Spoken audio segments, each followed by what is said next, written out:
Assalamualaikum warahmatullahi wabarakatuh. Islam sangat melindungi hak milik pribadi. Dan ketika kita memiliki hak pribadi, hak milik kita yang secara sah dan halal kita mendapatkannya, maka tidak boleh siapapun mengambil hak kita dan kita wajib mempertahankannya, dan itu adalah jihad fisabilillah. Kepemilikan tidak boleh diambil tanpa persetujuan.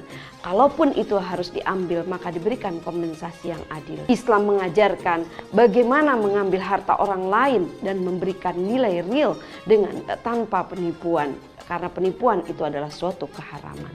Ada 3 harta yang itu kemudian harus dimiliki secara bersama-sama, yaitu air, api, dan hutan. Air adalah sumber air, kemudian hutan. An-nasu syuraka'u fis sulus fil ma'i wal kala'i wan nari.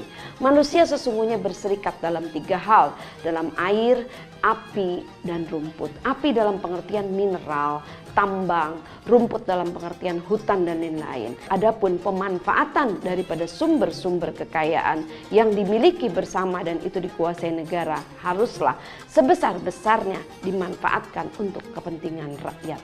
Energi listrik, fasilitas umum, pembangkit listrik dan tenaga air, ini semuanya adalah alat milik negara. BUMN sebagai pengelola representasi negara, semua aset-aset yang berorientasi kepada masyarakat dan berorientasi kepada kesejahteraan masyarakat itu berada dalam BUMN, dan tentu BUMN profitnya harus dialokasikan untuk kesejahteraan masyarakat. Tanggung jawab pemerintah bukan hanya kepada orang-orang yang mampu, tetapi justru tanggung jawab pemerintah pada orang-orang yang tidak mampu.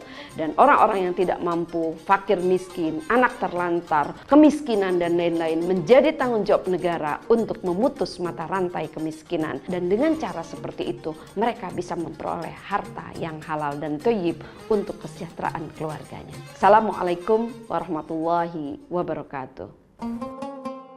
Acara ini dipersembahkan oleh